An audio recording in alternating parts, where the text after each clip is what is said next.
शुभमस्तु श्री महागणाधिपतये नमः श्री गुरुभ्यो नमः श्री सत्यदेव ब्राह्मण नित्यानदान सत्रमुనందు ఈ రోజున మాఘమాసం పురస్కరించుకొని మాఘశుద్ధం పాడ్యం నుంచి ఈ రోజు నుంచి అమావాస్య వరకు కూడా ప్రతిరోజు సూర్యనారాయణ స్వామి వారికి ప్రీతికరముగా తృచా మహాసౌరము అరుణము ఇవన్నీ కూడా పారాయణం చేయడం జరుగుతోంది. శ్రీ సత్యదేవ బ్రాహ్మణ నిత్యానదాన సత్రమునందుకు సహకరించినటువంటి దాతలందరికీ కూడా సంపూర్ణ ఆరోగ్యాలని కూడా కలగాలి అని చెప్పి ఈ యొక్క పారాయణ చేయడం జరుగుతోంది. ఆ భక్తులందరూ కూడా ఈ యొక్క పారాయణంతో కూడా విని స్వామి యొక్క అనుగ్రహాన్ని పొంది సంపూర్ణ ఆరోగ్యంగా ఉండాలని చెప్పి ఈ యొక్క పారాయణ ప్రారంభం జరుగుతోంది. ముందుగా సంకల్పం చెప్తాము, నమస్కారం చేసుకోండి. श्री महागणाधिपतये नमो नमः. पूर्वोक्तयवंगन विशेषन्वजितायां शुभतिरो श्रीमान् गोत्रः अद्य ब्रह्मणः द्वितीयपरार्थे श्वेतवराहकल्पे वैवस्वरमन्वन्तरे कलियुगे मध्यमपादे भरतवर्षे भरतखण्डे अस्मिन् वर्तमानव्यावहारिकचान्द्रमानेन श्रीक्रोधिनाम संवत्सरे उत्तरायणे शशिरऋतौ माघमासे शुक्लपक्षे प्रतिपद्यां वासरः वासरे शुभनक्षत्रे शुभयोगे शुभकरण एवं विशेषणविशिष्टायां शुभतिथौ श्रीमान् गोत्रः अस्य स्वामिनः देवदेवस्य काश्यपथगोत्रः श्री सवितरसूर्यनारायण स्वामी देवतामुद्दिश्य श्री सवितरसूर्यनारायण स्वामी देवता प्रीत्यर्थम् अस्य यजमानस्य श्रीमान् त्रिमतः गोत्रः भारद्वाजस्य गोत्रः भास्कर कृष्णमूर्तिनामधेयस्य धर्मपत्नी ज्ञानशीलिनी नामधेयस्य सह कुटुम्बस्य श्रीमान् गोत्रः हरिदसगोत्रः प्रभाकरयन शास्त्रीनामधेयस्य धर्मपत्नी परिरत्ननामधेयस्य सह कुटुम्बस्य श्रीवत्सरगोत्रः कामेश्वरराव शर्मनामधेयस्य धर्मपत्नी सूर्यकुमारीनामधेयस्य सह कुटुम्बस्य श्रीवत्सरगोत्रः सत्यनारायणनामधेयस्य धर्मपत्नी शेषामणिनामधेयस्य सह कुटुम्बस्य हरिदसगोत्रः हरिपूर्ण ज्योतिनामधेयस्य सह कुटुम्बस्य काश्यपसगोत्रः लक्ष्मी नरसिंहदीक्षितनामधेयस्य सह कुटुम्बस्य कौण्डिन्यसगोत्रः साई मारुति रविशंकरनामधेयस्य सह कुटुम्बस्य हरिदसगोत्रः हरिवाणीनामधेयस्य सह कुटुम्बस्य कविगोत्रः श्रीरामचंद्रमूर्तिनामधेयस्य शारदानामधेयस्य शशांकनामधेयस्य भरतनामधेयस्य सह कुटुम्बस्य त्रैकसगोत्रः गिरिजाशंकरनामधेयस्य सह कुटुम्बस्य भारद्वाजसगोत्रः दक्षिणामूर्तिनामधेयस्य सह कुटुम्बस्य श्रीवत्सगोत्रः सत्यनारायणमूर्तिनामधेयस्य सह कुटुम्बस्य मैत्रेयसगोत्रः वेंकटसुब्रह्मण्यनामधेयस्य सह कुटुम्बस्य वादोलसगोत्रः नागेश्वररावनामधेयस्य सह कुटुम्बस्य कौशिकसगोत्रः श्रीरामचंद्रमूर्तिनामधेयस्य सह कुटुम्बस्य भारद्वाजसगोत्रः सत्यवीरवेंकटशर्मनामधेयस्य सह कुटुम्बस्य हरितसगोत्रः हरिवाणीनामधेयस्य सह कुटुम्बस्य भारद्वाजसगोत्रः सुधीन्द्रनामधेयस्य सह कुटुम्बस्य भारद्वाजसगोत्रः सीतामहालक्ष्मीनामधेयस्य सह कुटुम्बस्य वादोलसगोत्रः गणपतिशास्त्रीनामधेयस्य सह कुटुम्बस्य भारद्वाजसगोत्रः श्रीलक्ष्मीदेवीनामधेयस्य सह कुटुम्बस्य वादोलसगोत्रः शर्मनामधेयस्य सह कुटुम्बस्य सभ्रातृकस्य सपरिवारस्य सबान्धवस्य क्षेमस्थैर्यधैर्यविजयाभयाैरारोग्य महरेश्वर्याभिवृद्ध्यर्थम् काश्यपसगोत्रः लक्ष्मी नरसिंहदीक्षितनामधेयस्य सह कुटुम्बस्य आयुरारोग्य महरेश्वर्याभिवृद्ध्यर्थम् श्री सत्यदेव ब्राह्मण नित्यानदान सत्रस्थिर सर्वेषां दातानां संपूर्ण आयुरारोग्य महरेश्वर्याभिवृद्ध्यर्थम् स्थल भवन निर्माण नित्यान्नदातस्थिर सर्वेषां यजमानानाम् आयुरारोग्य महरेश्वर्याभिवृद्ध्यर्थं सर्वेषां दत्तगोत्राणां दत्तनामधेयानां आयुरारोग्यमहरेश्वर्याभिवृद्ध्यर्थं सर्वेषां यजमानानां शरीरे वर्तमान वर्तिष्यमान वातपैत्यकफोद्भव नानाकारणनिमित्तज्वरक्षय पाण्डुकुष्ठशोलश्वेतस्वित्र अतिसार धातुक्षय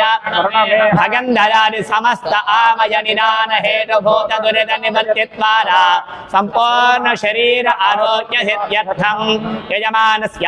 जन्मराशिवशात् नामराशिवशात् जन्मांशवशात् नामांशवशात् जन्मनक्षत्रवशात् नामनक्षत्रवशात् अष्टकवर्गवशात् अंगग्रहवशात् उपग्रहवशात् आधारनक्षत्र छत्रसिंहासन सर्वदा भद्र चक्रवशात् दशाफलवशात् सांघारिक सामुदायिक वैनाशिक कर्म नक्षत्र तत्तत्काल नित्यग्रहवशाच्च त्रिविध गोचर वेदात्मकवर्गवशात् देहजीवादि बलेर्यामल प्रोक्तमार्गेण सूर्यादीनां नवानां ग्रहाणां मध्ये ये ग्रहाः अरिष्टस्थानेषु स्थिताः तैस्तैः क्रियमान करिष्यमाणः संसोचन हंसोच्यमाना बध्येतो भोजदुर्दक्षय कामः आध्यात्मिक आदिदैविक आदिभौतिक तापत्रयमृत्यर्थम् भौमाण्डरिक्ष नित्यमहात्मानात्मदर्शन अवशिकुनादि सकलदुर्निमित्त सूचित वर्तमानागामि सर्वारिष्टपरिहारद्वारा शुभस्थान फलावाप्त्यर्थम् ये ग्रहाः शुभस्थानेषु स्थिताः तेभ्यः सकाशात् अतिशय फलावाप्त्यर्थं वाञ्छन मनोरथ सिद्ध्यर्थम् इतोपि महदैश्वर्य प्राप्त्यर्थं यजमानस्य गृहे धनधान्य वस्त्ररत्न काञ्चनादि सकल सम्पत् प्राप्त्यर्थं गोमहिष्यादि पशुबाहुल्य सिद्ध्यर्थम् अश्वादि सकल वाहन सिद्ध्यर्थं यजमानस्य समीपवर्ती जनानुकूल्य सिद्ध्यर्थं स्वामी प्रसाद सिद्ध्यर्थं सर्वेषां यजमानानां संपूर्ण आरोग्य बल सिद्ध्यर्थं श्री सवित्र सूर्य नारायण स्वामी देवतामुद्दिश्य श्री सवित्र सूर्य नारायण स्वामी देवता प्रीत्यर्थं तृचा महासौरा आरुणकेतुक महामंत्र पारायणं करिष्ये सराबु नमः हरिः ओम सहनाववतु सहनौ भुनक्तु सह वीर्यङ्करवावहै तेजस्विनावधीतमस्तु मा विद्विषावहै ओम शांति शांति शांतिः आदित्यो वा एष एतन्मण्डलं तपति तत्र तामजस्तदृशा मण्डलगो सरजान् लोकोऽधय एष एतस्मिन् मण्डले चिर्दीप्यते सामान्यसाम्नान् लोकोऽधय एष एतस्मिन् मण्डलेऽर्चिषि पुरुषस्तानयुजो घोषसयजुषा मण्डलगो सयजुषान् लोकस्यैषा त्रय्येव विद्यातपति एषो ये हिरण्मयः पुरुषः आदित्यो वै तेजो जो बलं यशश्चक्षुश्रोत्रमात्मा मनो मन्यर्मनुर्भृत्यः सत्यो मित्रो वायुराकाशः प्राणो लोकपालः कः किङ्गं तत्सत्यमन्नममृतो जीवो विश्वः कदमः स्वयंभुः ब्रह्मैतदमृत एष पुरुष एष भूतानामधिपतिर्ब्रह्मणः सायुज्यगोसलोकतामाप्नोत्येतासामेव देवतानागो सायुज्यगो समानलोकतामाप्नोति एवं वेदेत्योपनिषत् ॐ गणेश सूर्य आदित्यो न प्रभावात्यक्षरम् मधुक्षरन्ति तद्रसम् सत्यं वै तद्रसमाबोध्यो वीरसो व्रतं ब्रह्म भूर्भुवस्सुवरो सहना भवतु सहनो भुनक्तु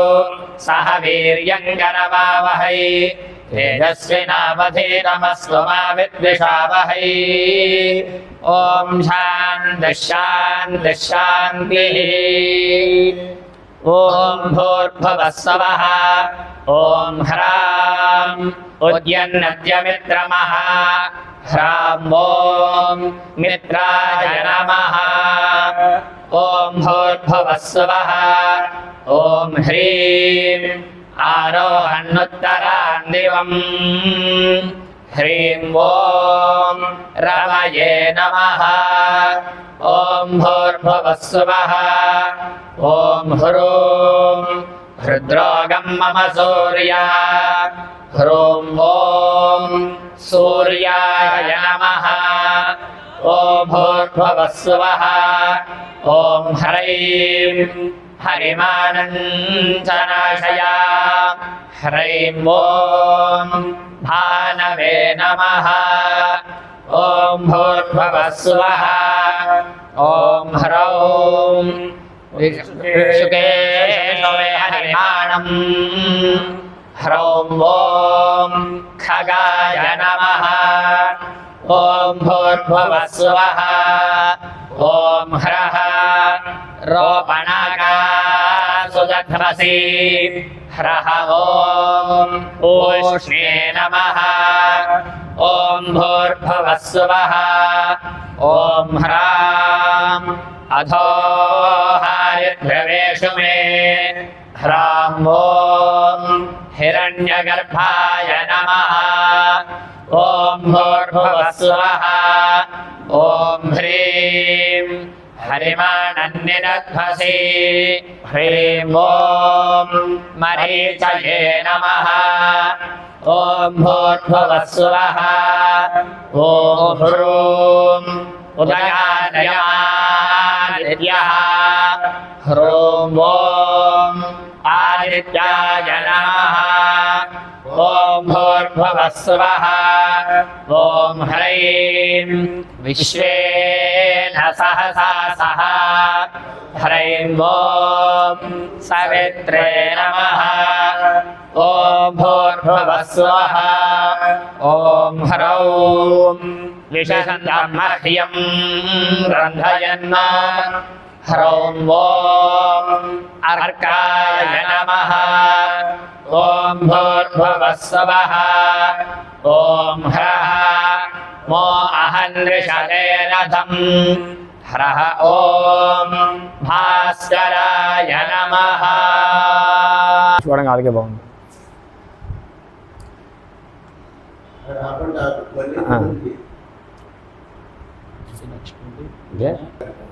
ॐ भूर्भुवः स्वः ॐ ह्रां ह्रीं उद्यन्नद्यमित्रमः आरोहन्नुत्तरान् दिवम् ह्रीं ह्रां ॐ मित्ररविभ्यां नमः ॐ भूर्भुवः स्वः ॐ ह्रूं ह्रैं हृद्रोगं मम सूर्य हरिमाणञ्चनाशय ह्रैं ह्रूं ॐ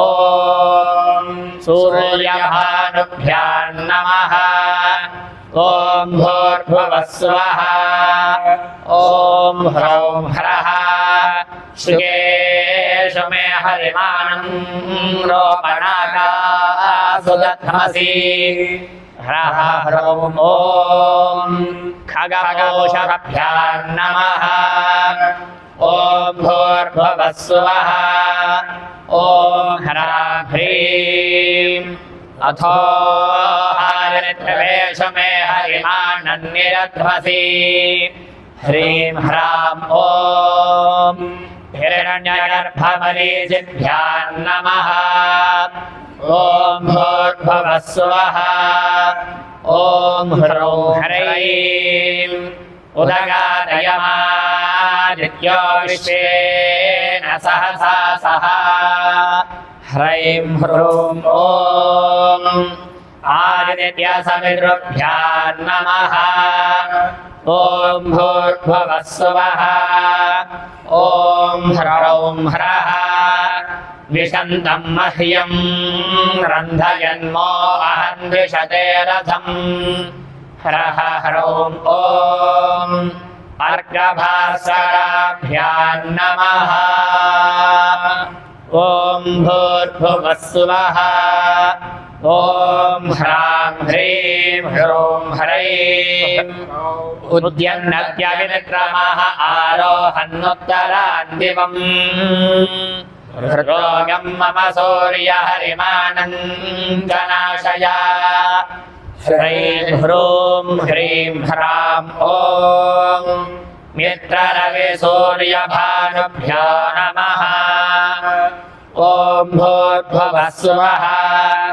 ॐ ह्रौं ह्रः ह्रां ह्रीं शुकेषु मे हरिमानं रोपनागासु दध्मसि अथो हरिद्रवेषु मे हरिमानन्निदध्मसि ह्रीं ह्रां ह्रः ह्रौं ॐ खगकोश हिरण्यगर्भमरीचिभ्यो नमः ॐ भूर्भुवः स्वः ॐ ह्रूं ह्रैं ह्रौं ह्रः उदगादयमादित्यो विश्वेन सहसा सह द्विषन्तं मह्यं रन्धयन्मो अहन्विषते रथम् ह्रः ह्रौं ह्रैं ह्रूं ॐ आदित्यसवितुर्कभास्करेभ्यो नमः ॐ भूर्भुवः स्वः ॐ ह्रां ह्रीं ह्रूं ह्रैं ह्रौं ह्रः उद्यन्नत्यमित्रमः आरोहन्नुत्तरान् दिवम् हृद्रोगं मम सूर्यहरिमानञ्चनाशय शुकेषु मे हरिमानं रोपनागासु दध्मसि हरः ह्रौं ह्रैं ह्रूं ह्रीं ह्रां ॐ मित्ररविसूर्यभानुखगपोषभ्यो नमः ॐ भूर्भुवः स्वः ॐ ह्रां ह्रीं ह्रूं ह्रैं ह्रौं ह्रः अथो हरिद्रवेषु मे हरिमानन्निदध्मसि उदगादयमादित्यो विश्वेन सहसा सह द्विषन्तं मह्यं रन्धयन्मो अहन्विषते रथम् ह्रः ह्रौं ह्रैं ह्रूं ह्रीं ह्रां ॐ हिरण्यगर्भमरीच्यादित्यसवितुर्कभास्करेभ्यो नमः ॐ भूर्भुवः स्वः ॐ ह्रां ह्रीं ह्रूं ह्रैं ह्रौं ह्रः ह्रां ह्रीं ह्रूं ह्रैं ह्रौं ह्रः उद्यन्नत्यमित्रमः आरोहन्नुत्तरान् दिवम् हृद्रोगं मम सूर्यहरिमानञ्चनाशय शुकेषु मे हरिमानं रोपनागासु दध्मसि अथो हरिद्रवेषु मे हरिमानन्निदध्मसि उदगादयमादित्यो विश्वेन सहसा सह द्विषन्तं मह्यं रन्धयन्मो अहन्विषते रथम् हरः ह्रौं ह्रैं ह्रूं ह्रीं ह्रां ॐ हरः ह्रौं ह्रैं ह्रूं ह्रीं ह्रां ॐ मित्ररविसूर्यभानुखगपोष हिरण्यगर्भमरीच्यादित्यसवितुर्कभास्करेभ्यो नमः भास्कराय विद्महे महद्युतिकराय धीमहि तन्नो आदित्यः प्रचोदयात् एतत्फलं सवितृसूर्यनारायणस्वामिदेवतार्पणमस्तु ॐ नमो ब्रह्मणे नमो अस्मग्नये नमः पृथिव्यै नमः ओषधीभ्यः नमो वाचे नमो वाचस्पतये नमो विष्णवे महते करोमि ॐ शान्तिः शान्तिः शान्तिः अध सौर्याणां मन्त्राणां ऋक्सङ्ख्यावृषिदैव दश्छन्दांसि पुनर्वक्ष्यामः पूर्वाचार्यैर्मे तत्सर्वं पुरादिष्टम् शौनकादिभिराचार्यैर्यपदाङ्गप्रत्यक्षाध्वमिदानीं तन्मयोच्यते महाव्याधीन् कुष्ठावस्मारद्रोगव्यधोदरगुल्मभूर्जुदार्क्षशोणितार्क्षः जलोदरभगन्धरपाण्डुरोगैः काशश्वासहिक्कादिविस्फोटकपजीर्णशिरोरोगप्रमेहांश्च महाव्याधीन्नाशयेत् यजमानस्य इह जन्मनि जन्मनि जन्मान्तरकृतमहापातकोपपादक समस्तपापक्षयद्वारा श्री सवितृसूर्यनारायण स्वामी देवतामुपृष्ट्या श्री सवितृसूर्यनारायण स्वामी देवता प्रीत्यर्थम् महासौरपारायणे विनियोगः ॐ उदित्यञ्जातवेदसं वहन्ति केतवः शे विश्वाय सूर्यम् अपत्येदायवो यथा नक्षत्रायञ्जक्तुभिः सूराय विश्वचक्षसे अदृश्वमस्य केतवो विरश्मयो जनाङ्गनो भ्राजन्तो अग्नयो यथा तरनिर्विश्वदर्शदोऽध्योतिष्कृतसि सूर्या विश्वमाभासिरोचनम् प्रत्यं देवानां विशः प्रत्यङ्गुदेशि मानुषान् प्रत्यं विश्वं स्वरदृशे येन पावकचक्षसा भुरण्यन्दञ्जनाङ्गनो त्वं वरुण पश्यसि विद्यामे शिरजस्पृथ्वः मिमानो अक्तुभिः पश्यञ्जन्मानि सूर्या सप्तत्वा हरितो रथे वहन्ति देव सूर्या शोचिष्केशं विचक्षणा युक्तसप्तशुन्ध्यवशूरो रथस्य नत्यः आभर्याति स्वयुक्तभिः उद्वयन्दमसस्परिज्यो निष्पश्यन्त उत्तरम् देवं देवत्रा सूर्यमगन् मध्योतिरुत्तमम् उद्यन्नत्यमित्रमः आरोहन्नुत्तरान् दिवम् वृत्रोगं मम सूर्य हरिमानञ्जनाशया शुकेषु मे हरिमाणं रोपणकासु दध्वसि अधो हरिद्रवेषु मे हरिमाणन्निदध्वसि उलगादयमादित्यो विश्वेन सहसा सह विशन्दं मह्यं अन्धयन्मो अहं द्विषते रथम् शत्रं देवानामुदगादने गञ्जक्षुर्मित्रस्य वरुणस्याग्नेः आप्राज्या वा पृथिवी अन्तरिक्षं सूर्य आत्मा जगदस्तस्थुषश्च सूर्यो देवीमुषसं रोचमानां मर्यो न योषा येति पश्चात् यत्र नरो देवयन्दो युगानि विदन्वते प्रतिभद्राय भद्रम् भद्रा अश्वा हरिदः सूर्यस्य चित्रा एतग्वा अनुमाद्यासः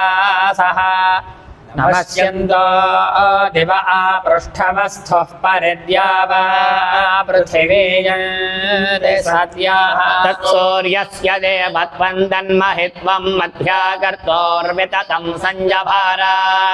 यदेदयुक्त हरिदः सधस्थादाद्रात्रिवासस्तनुते सिमस्मै तन्मित्रस्य वरुणस्याभिजक्षे सूर्यो रूपं गृणते द्योरुपस्थे अनन्दमन्यदृषदस्य वाजः कृष्णमन्यद्धरिणः सम्भरन्ति अद्यादेवा उदिता सूर्यस्य निरंहसः पिपृता निरवत्यात् तन्नो मित्रो वरुणो मामहन्तामदितिः सिन्धुः पृथिवी उत द्यौः मित्रं वरुणमग्निमाहुरथो दिव्यः स सुपर्णो गरुत्मान् एकं सद्विप्रा बहुधा वदन्त्यग्निं यमं मातरिश्वा नमाहुः कृष्णन्नियानं हरयस्व पर्णा अपोवसानादिवमुत्पतन्ति ताववृत्रं सदना धृतस्यादिधृतेन पृथिवी व्युच्यते ॐ हंसश्वरिषत्वसरन्दरिक्षसद्धोरावेदिषदतिथिर्दुरोणसद् दृषद्वरसदृतसद्व्योमसदब्जा गोजा अर्धजा अद्रिजा अर्धम् यत्वा सूर्यस्पर्धानुस्तमसा विद्यदासुरः अक्षेत्र विद्यथा मुग्धो भुवनान्यदीधयुः यदद्यसौर्यप्रवनागा उद्यन्मित्राय वरुणाय सत्यम् वयन्दे वत्रादिने श्यामनवप्रियासो अर्यमन् गृणन्दः उत्सूर्यो बृहदर्चीं शश्रेत् पुरविश्वाजनि ममानुषाणाम् समोदिवाजदृशे रोचमानः कृत्वा कृतः सुकृतः कर्तृभिर्भो ससूर्यप्रतिपुरो न उद्गा एभिस्तोमेभिरेतशेभिरेवैः प्रणो मित्राय वरुणाय वोचो नागसो अर्यम्ने अग्नये दिनः सहस्रं शुरुधोरधन्त्रतावानो वरुणो मित्रो अग्निः यच्छन्तु चन्द्रा उपमन्नो अर्कमानः कामं पुपुरन्तस्तवानाः उद्वेदि सुभगो विश्वरक्षाः साधारणः सूर्यो मानुषाणाम् चक्षुर्मित्रस्य वरुणस्य देवश्चर्मे वयः समविव्यक्तमांसि प्रसविता जनानां महान् केतुरर्णवः सूर्यस्य समानं चक्रं वर्या विवर्त्सन यदे तशो वहति धूर्षयुक्तः विभ्राजमान उषसामुपस्थाद्रेभैरुदेत्यनुमद्यमानः एष मे देवः सविता च छन्दयः समानन्न प्रमिनाति धामा दिवो रुक्मगुरुजक्षाबुदेति दूरे अर्धस्तरनिर्भ्राजमानः नो नञ्जनाः सूर्येण प्रसूता अयन्नर्थानि कृणमन्नपांसि यत्रा चक्ररवृदा गातुमस्मै श्येनो नलीयन्नन्वेदे पार्थः उदुत्यद्दर्शतं बवर्दिव एत्य प्रतिह्वरे यदि माशुर्वहति देव एतसो विश्वस्मै चक्षसे हरम् शेर्ष्णो जगदस्तस्थुषस्पतिं समया विश्वमारजः सप्तस्वसारस्व विराज शौर्यं वहति हरितो रथे तच्चक्षुर्देवहिदं शुक्रमुच्चरतु पश्येम शरदः शतं जीवेम शरदः शतं मन्महां असि शौर्यबला नित्यमहां असि महस्ते सतो महिमापनस्य तेऽद्धादेव महां असि सूर्यश्रवसा महाङ्गसि सत्रादेव महाङ्गसि मह्ना देवानाम सूर्यः पुरोहितो विभुज्योतिरदाभ्यम्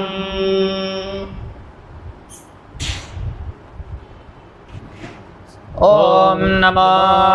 मित्रस्य वरुणस्य चक्षसे महोदेवाय तदृतं सपर्यता दूरे दृशे देवजाताय केतवे निवस्पुत्राय सूर्याय शंसता आमा सत्योक्तिः परिवार विश्वदोद्यावा च यत्र ततनन्नः निसा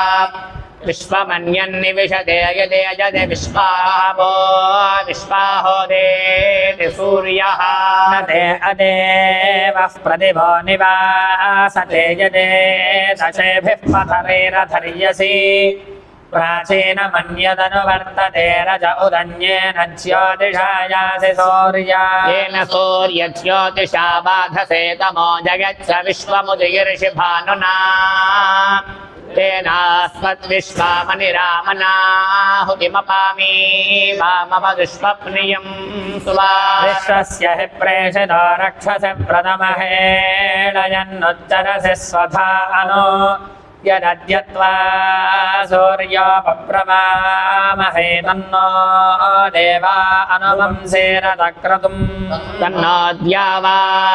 पृथिवी तन्न आप इन्द्रः शृण्वन्तु मरुतो हवं वचः माशूने भूमसूर्यस्य सन्दृशे भद्रं जीवन्तो यरणामशीमहि विश्वात्वा सुमनसः सुजक्षसः प्रजावन्तो अनमेवा अनागसः उद्यन्तं त्वामित्रमहो निवे निवेज्योग्जीवाः प्रतिपश्येम सूर्या महित्योदर्भिभ्रदन्ता विजक्षणभास्वन्तं जिक्षुषे जिक्षुषे मयः आरोहन्तं बृहतः पाचसस्परिवयं जीवाः परिपश्येम सूर्या यस्य ते विश्वा भवनानि केतुना प्रचेरते निज विशन्ते अक्तुभिः अनागास्त्वेन हरिकेश सूर्याह्नाह्नानो वस्य सावस्य सोदिः शन्नो भवजक्षसा शन्नो अह्नाशं भानुनाशं हिमाशं घृणेन यथा शमध्वञ्चमसद्गुरो नेरत्सूर्यत्र विरन्धेः चित्रम् अस्माकं देवा उभयाय जन्मने शर्म यच्छदद्विपदे चतुष्पदे अदत्विपदूर्जयमानमासि तन्तदस्मै संयोररपो दधातना यद्वो देवाश्च क्रमजिह्वया गुरुमनसो वा प्रियुते देवहेरणम् अरावायो नो अभिदुत्सु नायते तस्मिन् तदेनो वसवो निधेतना सूर्यो नो दिवस्पादो वादो अन्तरिक्षात् अग्निर्नः पार्थिवेभ्यः जोषा सवितर्यस्य देहरशतं सवाङ्गर्हति आहिनो दित्युतः पतन्त्याः चक्षुर्न देवः सविदा चक्षुर्न उत पर्वतः चक्षुर्धादानधातुनः चक्षुर्ना देहि चक्षुषे चक्षुर्विख्यैतनोभ्यः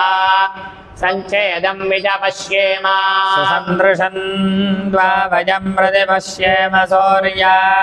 विपश्येम नृचक्षसः बिभ्राट् बृहत्पिबत सोम्यं मध्वा युर्दधत्यज्ञपदावविहृतम् वातजूतो यो अभिरक्षदित्मना प्रजाः पुपोष पुरुधा विराजति बिभ्राट् बृहत्सुभृतं वाजसानमन्धर्मन् दिवो धरुणे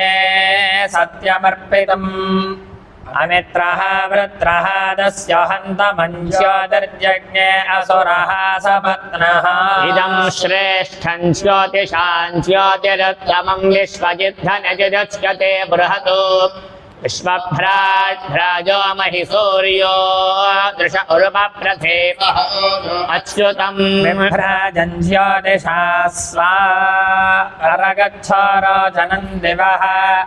येनेमा विश्वा भुवनान्याभृता विश्वकर्मणा विश्वदेव्यावता आयङ्गोः पृष्णिरक्रमेण सदन्मातरं पुरः पितरं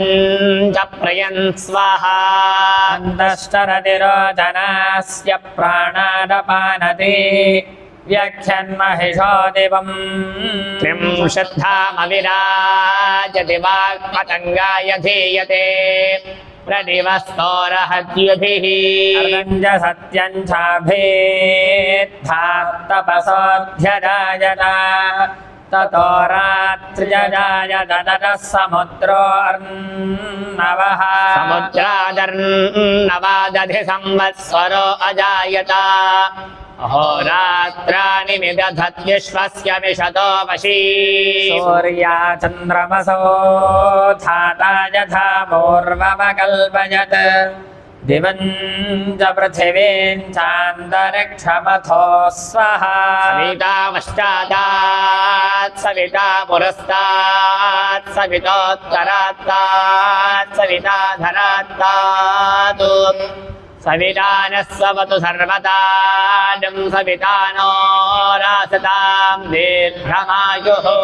षष्टिर्जोर्धर्च स एतासां सौर्याणाम् श्रीसूर्य एव देवता अन्यमेके सोक्तमात्मनस्तवं मन्यन्ते यर्षः सोऽहमिति ध्यातव्यम् य एतेन सौर्येण सोक्तेन श्रीसूर्यमहरहरुपतिष्ठन्ते बहुरत्ननिर्व्याधिवन्त आजुष्यवन्त आरोग्यवन्तोन्नाद्यवन्तो रयिवन्तो धनवन्तो बलवन्तो बहुपुत्रवन्तः श्रीकामः शान्तिकामः पुष्टिकामस्तुष्टिकामो मेधाकामः प्रज्ञाकामः प्रजननकाम आयुष्यकाम आरोग्यकामोन्नाद्यकामः एवं भास्करस्याराधनं कुर्यात् सदा गृहीमामक्षयार्थी व्याधिनाशनार्थी शत्रुनाशनार्थी धनार्थी मोक्षार्थी पुत्रार्थी जीवितार्थे चिन्तितार्थी ऐश्वर्यार्थी च कुर्वेद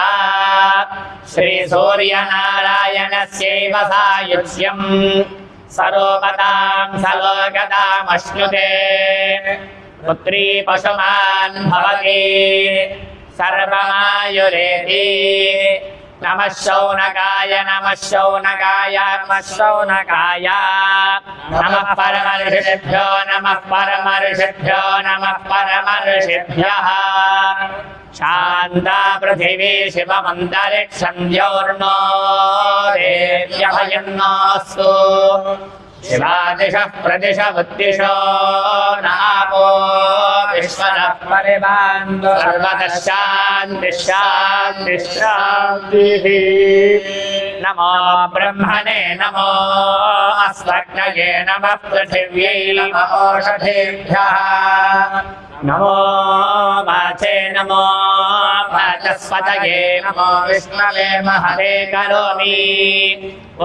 शान्तिः शान्तिः शान्तिः